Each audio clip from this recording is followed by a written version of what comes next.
Hello everyone, it's WW2, and with the brand new Cavalry division that got released with the brand new DLC launch, also it came with a lot of players having a very hard time fighting these shield users.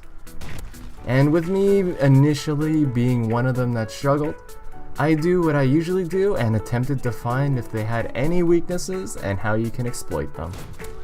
With the testing I did for this quick video, I found there was some pretty good counters out there that could indeed be used against Cavalry users with ease. But first things first, it might be helpful to understand just how effective the shield against all forms of damage is. And through my testing, it's as expected that any form of bullet damage will have zero chance of making it through the shield. And it can also take unlimited amounts of bullets without breaking or getting any visual impairments like cracks or shatters. On the other hand, I find the shield in World War II to be slightly weaker against explosives compared to the previous riot shields featured in Call of Duty games, as before riot shields would protect you almost completely from damage, where this one has the strength more roughly like Hunker or Armored Division. However, you should note that even if the user's feet are exposed by standing, they are still perfectly protected by the shield for some odd reason.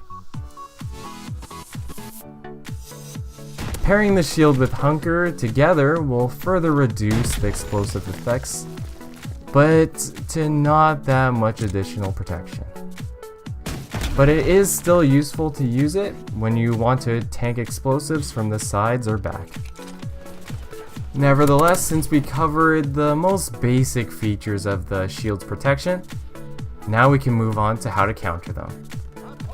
So if you ever run into a shield user, the most obvious tactic is to try to strafe to the side without aiming down your sight so you can maintain your speed, and also try to pop in a stun grenade to hamper their movement. This will deal with most situations on its own, but sometimes you'll have trouble doing this in a more constricted area. So instead of relying on this one basic tactic, I tried searching for other options that you can employ against these shield users. Starting off with the most effective method is using the sticky grenade. Even against the users paired with Hunker, sticking the shield face on, anywhere on the shield mind you, will also result in a kill. And since the shield is huge in World War II, managing to pull this off at close range is surprisingly very easy and very effective to pull off. Another alternative that will also do the trick against Cavalry Hunker users is using any of the two launchers, as even without the launch to basic training, they will both kill with a direct impact right on the shield. Although mind you, this is vastly easier to pull off with the bazooka at longer ranges, and it'll also be more worth it to use the bazooka if you choose not to use launch, as at least you'll be able to shoot down other score streaks like recons way more easier. And lastly, the final option that I'm going to be discussing in this video was that I found that getting a direct impact with the rifle grenade will easily down any shield users. However, this comes with a little bit of unreliability, as it works perfectly fine against shield users without Hunker. But if they do slap on Hunker onto their class, it only works as long as the grenade doesn't detonate.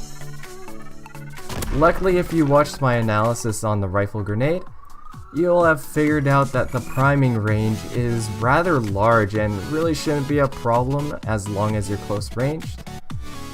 And just to add a little bit of a tidbit for you if you are planning on using this method, if you didn't know, when you use the rifle grenade along with the launch basic training, you can also just resupply your rifle grenades just like as if they were launchers, so that you can take down multiple shield users in one life without having to worry about running out of grenades.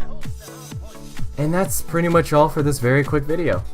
I know there's some other videos floating around here that cover this same topic, but hopefully you learned something new from my own take on this. And if you'd like, leave down in the comments below of what you think. And if you enjoyed, don't be afraid to share these videos. And as always, thanks for stopping by, and until the next video.